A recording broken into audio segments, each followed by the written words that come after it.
কেউ যদি জেনা করে শাস্তি কি? এর উত্তর যদি আপনি সঠিক দিতে চান তাহলে উত্তর হবে আযানি ওয়াযানিয়াতু ফারজামাউহুমা। চোর আর চুন্নি বিবাহিত যদি হয় পাথর মেরে মাথা উড়িয়ে দাও, হত্যা করো। আর যদি অবিবাহিত হয় ফাজলিদু কুল্লু ওয়াহিদিম মিনহুমা মিয়াতু জালদা। অবিবাহিত নারী পুরুষ 100টা বেত্রাঘাত লাগাও। এটা সঠিক উত্তর। আর লর্ড ম্যাকুল বলেছে জেনা, কেউ যদি জেনা করে তাহলে জেনার শাস্তি ইচ্ছাকৃতভাবে হলে এদের কোনো শাস্তি নাই, নাউজুবিল্লাহ মিন যালিক। আর যদি জোর করে করে কোনো পুরুষ তাহলে এটা হবে ধর্ষণ, এর শাস্তি হবে যাবজ্জীবন কারাদণ্ড, নাউজুবিল্লাহ মিন যালিক। আমি অবশ্যই আগে একদিন বলেছিলাম একটা মানুষের সামনে যতগুলো প্রশ্ন আসবে সেই প্রশ্নের উত্তরগুলো দুই প্রকারের জ্ঞান থেকে আসে। একটা হলো এই পৃথিবীর মানুষের যে জ্ঞান, এই জ্ঞান। আরেকটি জ্ঞান হলো আল্লাহ তাআলার পক্ষ থেকে দেওয়া জ্ঞান, কোরআনের জ্ঞান, ওহীর জ্ঞান।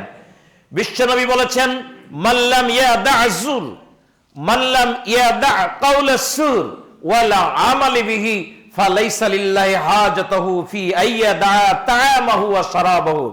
যেই লোক মিথ্যা আর মিথ্যার দ্বারা তৈরি আইনকে পরিহার করে নাই। কাউলাস সুর মানে মিথ্যা এবং মিথ্যার দ্বারা তৈরি আমলকে বলা হয় কাউলাস সুর। সুর শব্দের অর্থে বলা হয়েছে হুবহু সরাসরি যদি বলা হয় মিথ্যা তাহলে যথার্থ হবে না, একটু ব্যাখ্যা সাপেক্ষে বললে আমাদের বুঝতে সহজ হবে। পৃথিবীতে একমাত্র সত্য হচ্ছে কোরআন, একমাত্র সত্য হচ্ছে আল্লাহর কথা, একমাত্র মহা সত্য হচ্ছে রাসূলের কথা, আল্লাহর কথা, রাসূলের কথা। এছাড়া বাদবাকি যতগুলো কথা রয়েছে সেই কথাগুলোর মধ্যে কোনো না কোনো ভুল রয়েছে। আল্লাহ এবং আল্লাহর রাসূলের বিধানের বাইরে যত সব কথা হবে কাউলাস সুর। যেমন আপনাকে প্রশ্ন করলাম, বলুন তো এই মসজিদটা কতখানি জমির উপর প্রতিষ্ঠিত রয়েছে? এইটা যিনি সার্ভেয়ার কেবল তিনিই বলতে পারবেন, কিংবা সার্ভেয়ারের কাছ থেকে যিনি শুনেছেন তিনি বলতে পারবেন। এটা পরিমাপ করার পর বলা যাবে। এই জ্ঞান দ্বারা আমি বলতে পারি এর এতটি জমি রয়েছে। আপনাকে প্রশ্ন করা হয়েছে এখান থেকে রাজশাহীর দূরত্ব কতখানি? যার এই অভিজ্ঞতা রয়েছে তিনি বলতে পারবেন, যে জ্ঞান দিয়ে, যে জ্ঞান থেকে, এই জ্ঞানটা মানুষের অভিজ্ঞতালব্ধ জ্ঞান। আপনাকে প্রশ্ন করা হয়েছে বলুন তো এই পৃথিবীতে প্রথমে আল্লাহ পাক যাকে সৃষ্টি করেছেন তার নাম কি? আপনি যদি উত্তর দিতে চান সঠিকভাবে তাহলে আপনাকে উত্তর আনতে হবে যেই জ্ঞান থেকে, সেই জ্ঞানটা হচ্ছে ওহীর জ্ঞান, আল কোরআনের জ্ঞান। আপনাকে প্রশ্ন করা হয়েছে বলুন তো দেখি চোর চুরি করলে তার শাস্তি কি? আপনি যদি সঠিক উত্তর দিতে চান তাহলে আপনাকে এই উত্তরটা দিতে হবে যেই জ্ঞান থেকে, সেটা হলো ওহীর জ্ঞান। যেমন আস-সারিকু ওয়াস-সারিকাতু ফাক্তাউ আইদিয়াহুমা। চোর আর চুন্নি যদি ধরা পড়ে যায় তাহলে এদের শাস্তি হলো 2 হাত কেটে দাও। কিন্তু ব্রিটিশ আইন বিজ্ঞানী বলছেন চোর যদি ধরা পড়ে যায় তার যাবজ্জীবন সাজা, ছোট যদি হয় তাহলে 10 বছরের সাজা, এইরকম বলা হয়েছে। এই যে আপনি কোরআন থেকে যেটা দিলেন এইটা সঠিক, আর মানুষের তৈরি যে আইন থেকে আপনি ফয়সালা দিলেন এটা হচ্ছে কাউলাস সুর। আপনাকে প্রশ্ন করা হলো কেউ যদি জেনা করে শাস্তি কি? এর উত্তর যদি আপনি সঠিক দিতে চান তাহলে উত্তর হবে আযানি ওয়াযানিয়াতু ফারজামাউহুমা। চোর আর চুন্নি বিবাহিত যদি হয় পাথর মেরে মাথা উড়িয়ে দাও, হত্যা করো।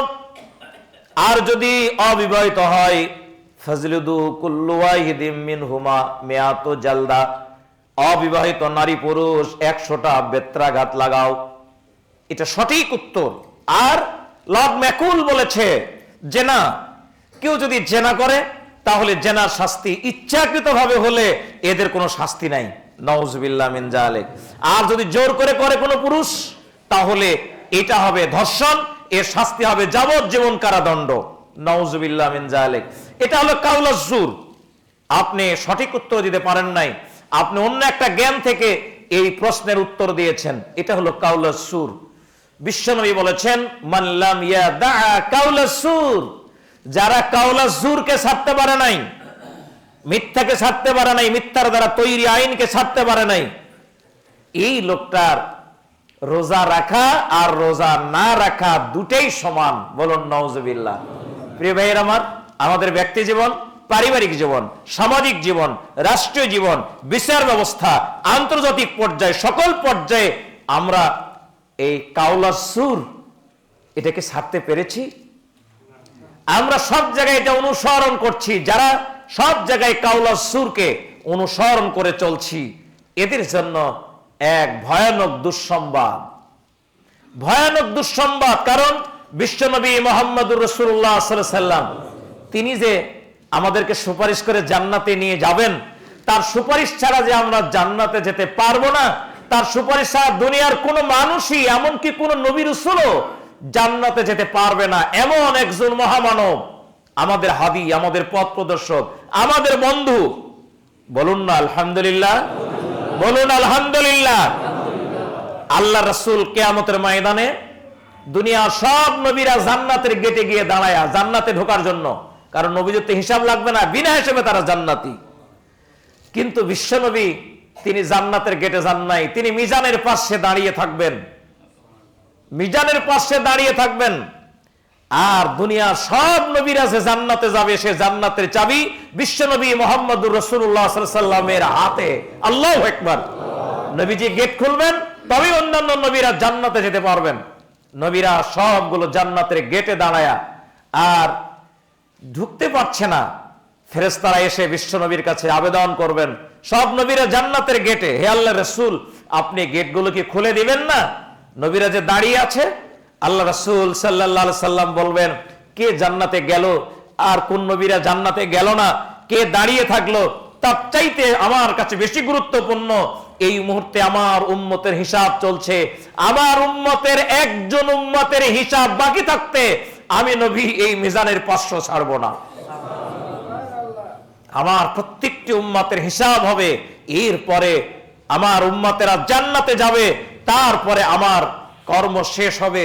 তার প্রতিটি চেতনা এরকম। সেই রাসূল এই পৃথিবীর জমিনে যে কাজটি করেছেন, যে কাজটি আমাদের জন্য রেখে গেছেন, তিনি কাওলা সুর এর বিরুদ্ধে তার জীবনের শেষ মুহূর্ত পর্যন্ত তিনি কাজ করেছেন। আল্লাহর এই জমিনে আল্লাহর দ্বীন প্রতিষ্ঠা, রাষ্ট্রীয়ভাবে ইসলামী রাষ্ট্র প্রতিষ্ঠার কাজ মদিনায় নবী মুহাম্মদুর রাসূলুল্লাহ সাল্লাল্লাহু আলাইহি সাল্লাম করেছেন। আপনার আমার জন্য ওই কাজটি কোনো সুন্নাত মুস্তাহাব নয়, বরং এই কাজটি একটি ফরজ কাজ। আল্লাহর এই জমিন সৃষ্টি, আমরা আল্লাহর এই পৃথিবীতে বেঁচে আছি আল্লাহর অনুগ্রহ নিয়ে। সুতরাং মৃত্যুর পূর্ব পর্যন্ত আল্লাহর আইন আমাদের ব্যক্তি, পরিবার, সমাজ, রাষ্ট্রে সব জায়গায় করতে হবে, বাস্তবায়ন করতে হবে। এই বাস্তবায়ন যতক্ষণ পর্যন্ত না করছি, কাওলা সুর মানুষের তৈরি আইনকে যতক্ষণ পর্যন্ত পরিহার না করছি, ততক্ষণ পর্যন্ত বিশ্বনবী সাল্লাল্লাহু আলাইহি সাল্লামের এই বাণীটি আমাদের জন্য খুবই চিন্তার বিষয়। মাল্লাম ইয়াদা কাওলা সুর ওয়াল আমাল বিহি ফালাইসা লিল্লাহি হাজাতুহু ফি আইয়াদা তামাহু ওয়া শারাবাহু। যেই লোকটা কাওলা সুরকে ছাড়তে পারে নাই, তার রোজা রাখা আর রোজা না রাখা দুটেই সমান। খুব ভালো বুঝতে পারেন নাই আপনারা। আবারও বলছি, মানুষের তৈরি যত আইন, যত বিধান, সবগুলো কাওলা সুর। আর আল্লাহর তৈরি যে বিধান, এগুলো মহা সত্য, মহা হক। মানুষ তার ব্যক্তিগত জীবন, পরিবার, সমাজ, রাষ্ট্র, ব্যবসা, অর্থনীতি, রাজনীতি, সব জায়গায় যতক্ষণ পর্যন্ত মানুষের তৈরি আইন ছেড়ে দিয়ে আল্লাহর আইনকে অনুসরণ করতে না পারছি, ততক্ষণ পর্যন্ত রোজা রাখা আর রোজা না রাখা দুটাই সমান। সুতরাং আমাকে ডিসিশন নিতে হবে, নবী মুহাম্মদ সাল্লাল্লাহু আলাইহি সাল্লাম যা করেছেন তাই করব ইনশাআল্লাহ। রাসূল যে অর্থনীতি মেনেছেন, সেই অর্থনীতি মেনে চলবো ইনশাআল্লাহ। রাসূল যে রাজনীতি করেছেন, রাষ্ট্র পরিচালনায় তিনি যে নীতি অনুসরণ করেছেন, কোরআনকে প্রতিষ্ঠার যে নীতি, আমি যদি মুসলমান হই, আমি যদি নবীর উম্মত বলে দাবি করি, আমি যদি জান্নাত পেতে চাই, আমি যদি সিয়াম থেকে, সালাত থেকে উপকৃত হতে চাই, তাহলে পৃথিবীতে আর কোনোদিন কোন নেতা, নেত্রী, কোন মানুষের তৈরি আইনকে আমি চর্চা করব না। আমি প্র্যাকটিস করব কোরআনের আইন, ইসলামের আইন, আল্লাহর আইন, রাসূলের আইন ইনশাআল্লাহ। বলুন ইনশাআল্লাহ। একবারে পদত্যাগ করে পায়ের নিচে লাথি মেরে দাফন করে দিয়ে আমার জীবন থেকে মানুষের তৈরি সকল প্রকার মতবাদকে আমি প্রত্যাখ্যান করছি, করলাম এবং করব ইনশাআল্লাহ। আমার প্র্যাকটিস হবে আল্লাহর আইন, আমার প্র্যাকটিস হবে কোরআনের আইন, আমার জীবনের সকল ক্ষেত্রে প্র্যাকটিস হবে ইসলামের আইন। আল্লাহ রাব্বুল আলামিন যেন কবুল করেন, বলুন আমিন। বিশ্বনবী সাল্লাল্লাহু আলাইহি ওয়াসাল্লাম বলেছেন, আমি মাঝের মধ্যেই বলি, কাম মিন সাইমিন লাইসা লাহু মিন সিয়ামিহি ইল্লা জিমা, কাম মিন কায়িমিন লাইসা লাহু মিন কিয়ামিহি ইল্লা দাহার। কিয়ামতের ময়দানে বহু রোজাদার আল্লাহর সামনে উঠবে, তার আমলনামায় দেখা যাবে তৃষ্ণা আর ক্ষুধার যন্ত্রণা ছাড়া কোনো নেকি নাই। আর আস্তে কর নাউজুবিল্লাহ। আমলনামায় যখন দেখবেন সিয়াম পালন করেছি কষ্ট করে, গ্রীষ্মের তাপদাহ প্রচন্ড তাপের ভিতরে সিয়াম পালন করলাম, বড় আশা নিয়ে গুনাহ মাফ হবে, অনেক নেকি হবে, আল্লাহর কাছে নাজাত পাবো, জান্নাত পাবো। কিন্তু আমলনামার দপ্তর যখন খোলা হবে দেখা যাবে কোনো নেকি নাই, কিচ্ছু নাই, শুধু লেখা আছে তৃষ্ণা আর ক্ষুধার যন্ত্রণা। কাম মিন কায়িমিন লাইসা লাহু মিন কিয়ামিহি ইল্লা দার। বহু রাত্রি জাগরণকারী লাইলাতুল কদর পালন করে সারা রাত ধরে, আর তারাবিও খতম, তারাবি পড়ে ঘন্টার পর ঘন্টা ধরে, তাহাজ্জুদ পড়েছে, কিন্তু এই লোকটার আমলনামায় কোনো নেকি নাই, খালি লেখা আছে রাত জাগার কষ্ট। রাত জাগার কষ্ট যারা আমলনামায় কোনো নেকি নাই, এরা কারা? আমি কি সেই লোক? একটু ভাবতে হবে আমাকে, প্রত্যেককে জিজ্ঞাসা করছি এই বিষয়টা নিয়ে ভাবতে হবে, আমি কি সেই লোক হব? আল্লাহ কি আমাকে বাঁচাবেন? ওই অবস্থা থেকে আল্লাহ কি আমাকে রেহাই করবেন? যদি রেহাই পেতে চাই, আমার জীবনের প্রতিটি ক্ষেত্রে এই সিয়াম তো একটা মাত্র আয়াতে অবতীর্ণ হয়েছে, আর কোন জায়গায় নেই সিয়ামের কথা। আপনি গোটা কোরআন খোঁজেন, এক জায়গায় শুধু লেখা আছে সিয়াম ফরজ। কিন্তু আল্লাহর জমিনে আল্লাহর আইন তৈরি, আল্লাহর আইন প্রতিষ্ঠা, ইসলামী রাষ্ট্র প্রতিষ্ঠার আয়াত কোরআনুল কারীমের মধ্যে 1000-এরও বেশি রয়েছে। ডাইরেক্ট ইনডাইরেক্ট ভাবে 1000-এরও বেশি রয়েছে। আপনি এটাকে ছেড়ে দিলেন কোন কারণে? কেন আপনি নেতার পিছনে ঘুরবেন? কেন আপনি দুনিয়ার পিছনে ঘুরবেন? আপনাকে মুসলমান হতে হবে, আমাকে ইমানদার হতে হবে, আল্লাহর বান্দা হিসেবে পরিচয় দিতে হবে, নবীর উম্মত হিসেবে শাফাত নিতে হবে। এই জন্য নবীজি যা করেছেন আমার জীবনে 100% সেটাই হবে ইনশাআল্লাহ। আল্লাহ যেন তৌফিক দান করেন, বলুন আমিন। সবাই বলছে আমিন। বারাকাল্লাহু লানা ওয়া লাকুম ফিল কোরআনিল আযীম।